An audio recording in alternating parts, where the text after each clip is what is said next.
not a lot of people have, probably the defining moment of their life caught on camera. This whole thing has been just a massive turning point for me. This moment is like the most important moment in my life now.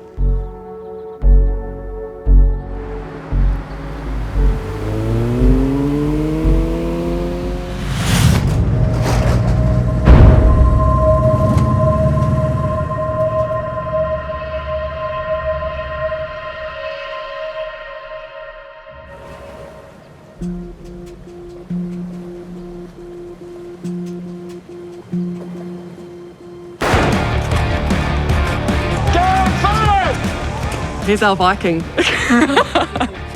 I really think we'll see him being competitive on the world stage. I reckon we'll see him racing at the Paralympics in LA.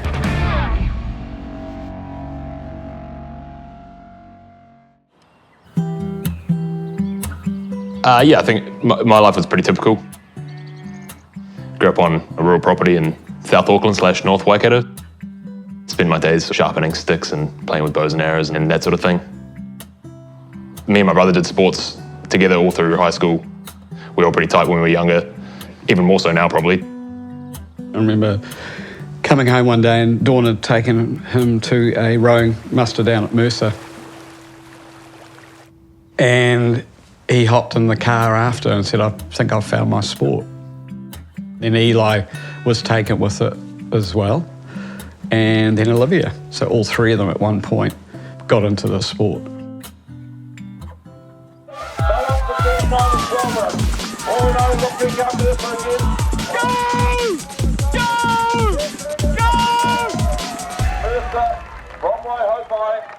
Finn and Eli became national club champions.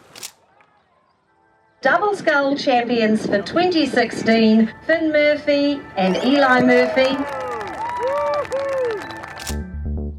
Yeah, I was really keen to have a crack at higher levels of the sport.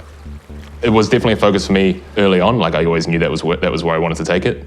And then ended up coming to uni in town and getting a job, and life just gets in the way of that sort of thing. You start to prioritize different things. I think being a young man in town is it's an awkward one to navigate if you're trying to be an athlete as well. So yeah, that sort of derailed that dream in some ways. I needed something that was going to be less intense in terms of its demands relative to the time that I had. So by getting into surf boats, it meant that I could still do some form of sport, and events like Piha Big Wave, where you catch a wave wrong, you're getting flicked out of the boat. You can't fight a wave. The wave's just got more power, more strength than you. You come off second best a lot of the time, but that's part of the fun of it, right? Like it's just a bit of an adrenaline rush. And even when I got my motorbike, I always thought if I was going to break something majorly, it would be in a surf boat. And then, yeah, it was luck would have it, it was not the surf.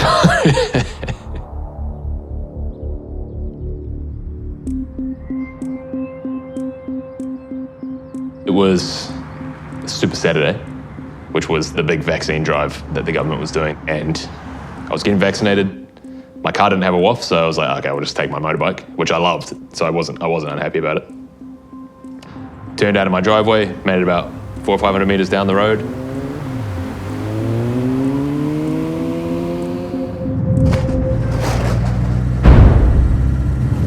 Then, yeah, went to the side of a van.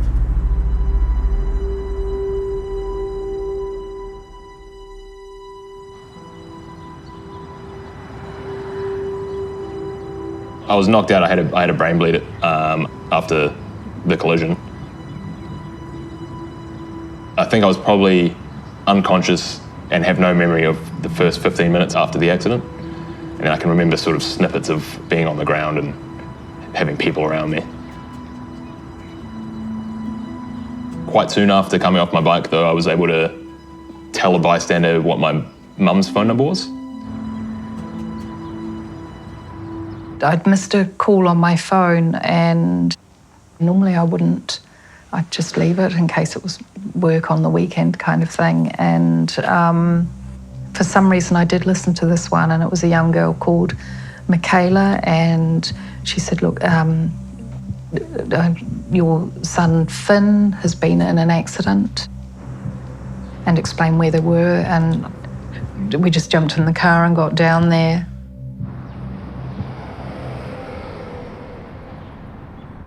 He was conscious by then, lying on his tummy. Lots of people around him. There was a lovely couple that had been on motorbikes, and they'd covered up Finn's right leg with a motorbike jacket. So I went straight to Finn's face and started talking to him. Pat, for some reason, went to the motorbike jacket and lifted it, and that's when his leg was going in the other direction. That's when I kind of yeah, this is actually serious, and started to lose it a little bit. He was telling me to calm down, Dad. You know, I'm fine. It was like clearly he wasn't, but you know, it was amazing. He just kept saying, Dad, calm down. I was driving with my partner at the time, and it was in a no reception area. So when we got to reception, I had missed several calls from Mum, and I received a text saying, call me immediately.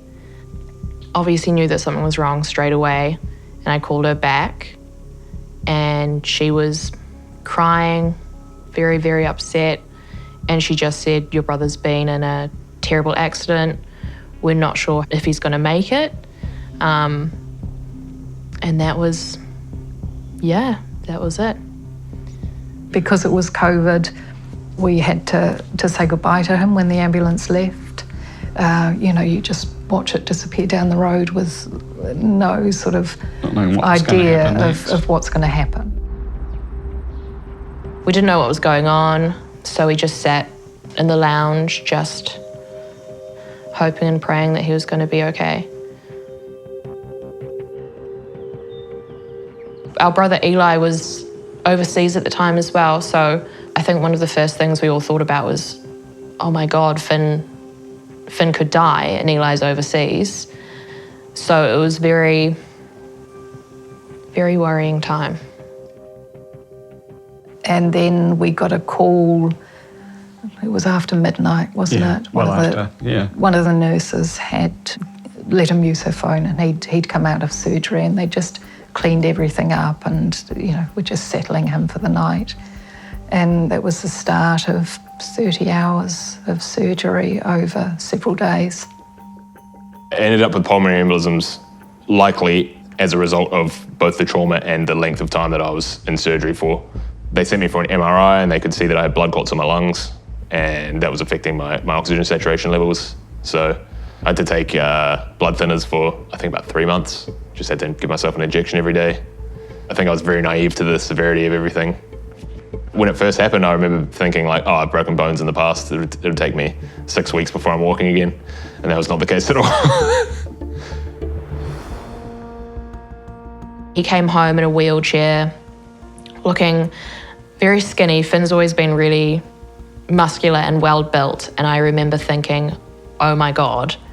And he was just a shell of the person he usually is. That was the first time I actually cried as well. Like, I saw him and I was like, oh, yeah, he just looked awful. He looked really awful.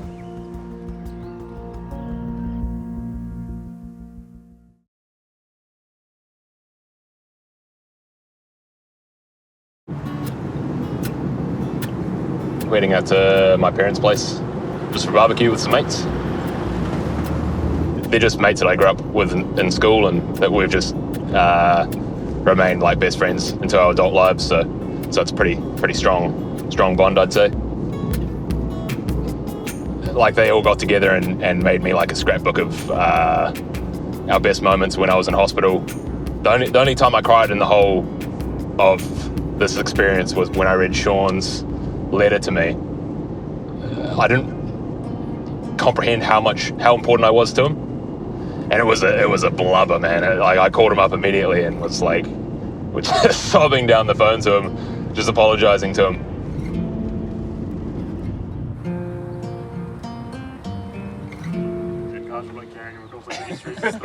How's your morning? Yeah, it was good. What'd you guys do? Yeah. I went training, and then we got like an hour's worth of footage with my shirt off. So. Real loud. You reckon is that usable footage or?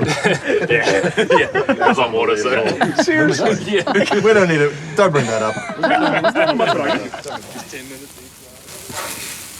None of us can own a motorbike ever again, apparently. So I thought about it to get over the North Shore Bridge because I was living in Auckland, and I was like, man, just getting over that bridge would be so easy. Yeah. But then he got smoked, and then it was like, yeah. Probably not. Probably not. Aaron. So he was like, oh, I'm just remembering the one specific injury. Yeah, they told me I might have done damage to my urethra. I was like, whatever you do, please just save the urethra. Don't amputate. If you got to take the leg, just use it to fashion something up. It ended up being not an issue. Like it wasn't like there was no injury there whatsoever. So just for anyone out there watching this, it's all good. It's all good. I swear. It still works.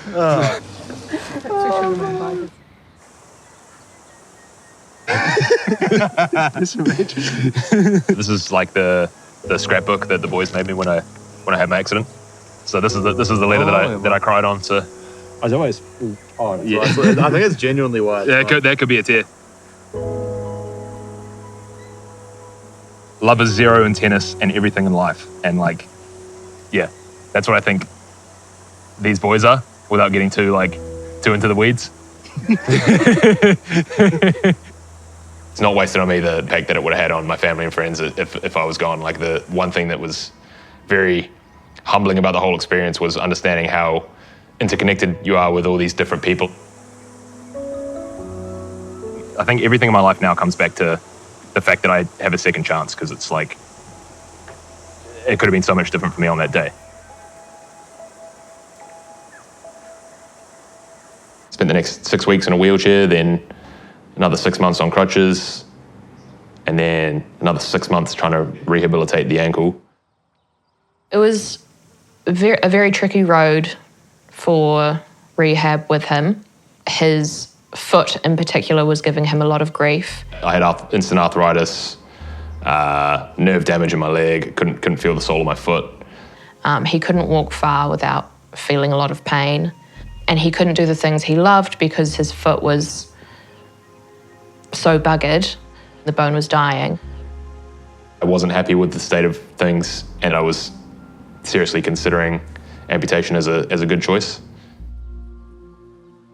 One of the caveats that I said to my surgeon was, before I lock this in, I want to know that I can pull out of this decision at any time. And he was like, yeah, that's totally fine. Like if you change your mind, like we can reassess. After having that conversation and locking in the amputation, there's a 24-hour period afterwards where I was like, oh, I don't know if this is right for me. And I didn't think about it again until the week of the surgery. And as that day got closer and closer, I was like, man, I'm going to start like crapping myself soon. And then it just never happened. I went into the operating theatre. I was excited. I just wanted to get it done at that point.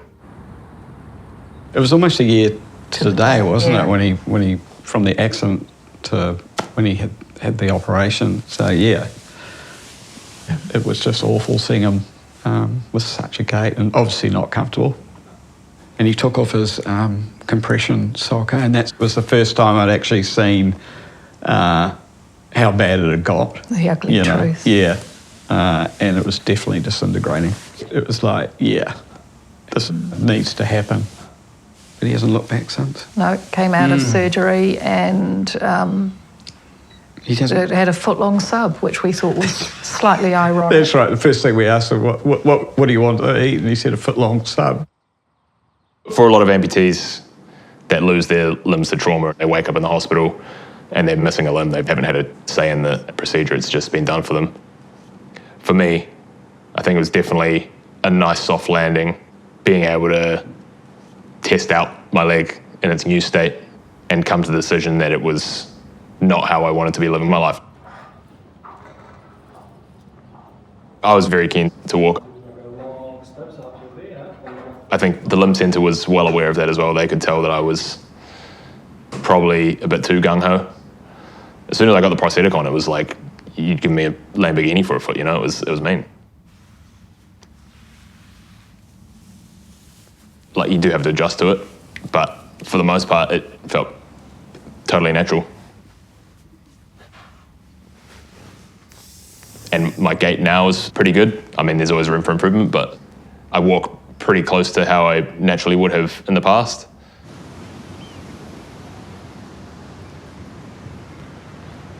I did the Pinnacles in April last year.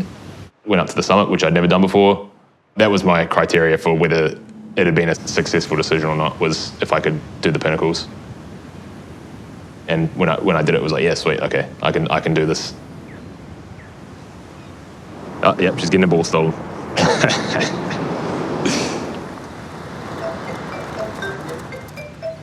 I was very lucky to find Tui. I think she was the perfect dog for me. Me and her were walking partners for like the first 6 months of my recovery. When she was tugging me around Cornwall Park, probably aided in learning how to walk with a bit of resistance. It's weird to think of what life would be like without her. We're almost glued at the hip in a lot of ways. She's got quite unique features, like her ears are out of this world. And then me with a leg, obviously, it's a memorable combination of features. Finding Tui is one of several big changes Finn feels grateful for.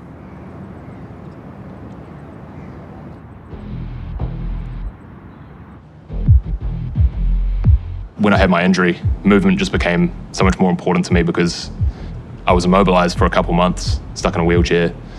The best I could do was sort of read and play Grand Theft Auto, which, I mean, don't get me wrong, there's nothing wrong with that, but there's a limit to how much you can sort of rot your brain on that stuff before you start desiring something else. So when I finally could sort of hobble around on crutches, getting to and from the gym on the bus was a godsend for me. But this is no vanity project. Finn needs plenty of muscle for his new sport.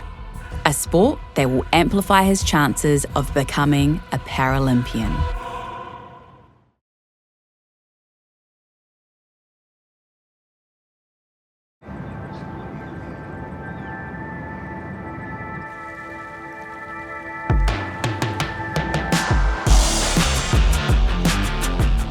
I wanted to do a sport that was going to be new and challenging. I knew if I went back into rowing, then I would feel like the speed that I'd be going relative to what I used to do would never be good enough. I'd always be chasing that. And so I figured make a lateral move into a different sport that bears some similarity. And yeah, it's been a great decision. He must have showed up at kayaking, I think it was like 2 years ago. And I remember he had the armors, the inflatable kind of rafts either side of the boat, and he was just relentless. You know, like he just kept showing up every day and could see instantly that he was really strong.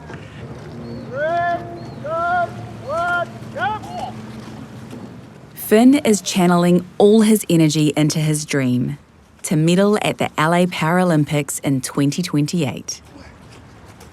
Just his approach to life, it is so inspiring, you know, like he just gets on with it. And he just finds a way and there's nothing poor me about it, and just so brave. Having a background in sport at a high level is always good for athletes coming into para.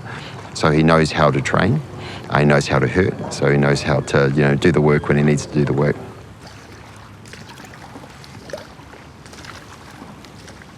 He's got that 200-metre physique.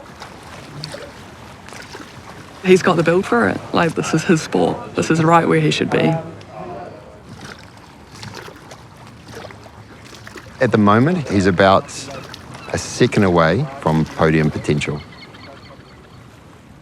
In 3 years, he'll be potential athlete for medal. All right, same again. Sweet.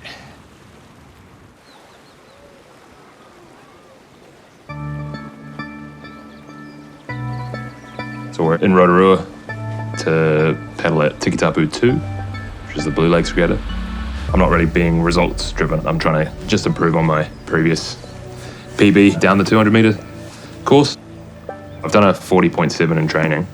If I can do a sub 41, then that'll be a success, I think.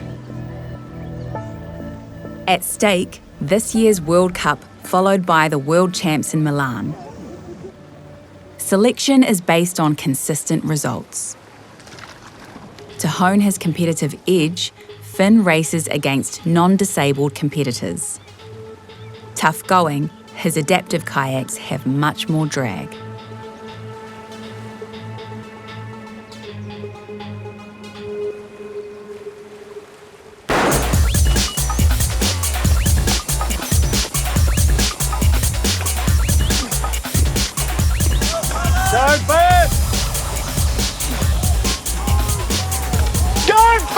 Come on, son.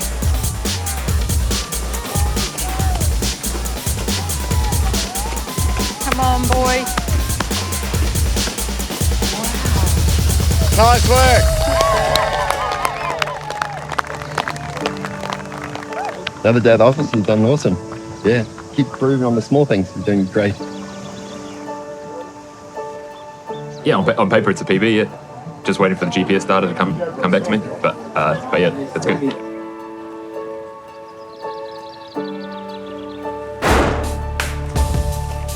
Go first!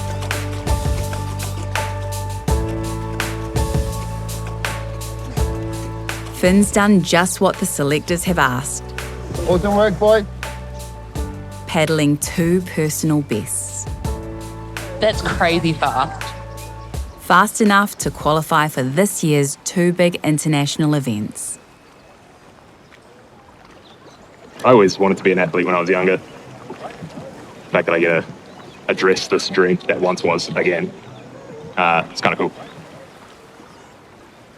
I'm at that point of my journey where everything feels like it's an improvement and I'm making heaps of progress, and if I can harness that momentum and keep going forward, then I think there's a good shot that I'll be doing something impressive in a few years' time.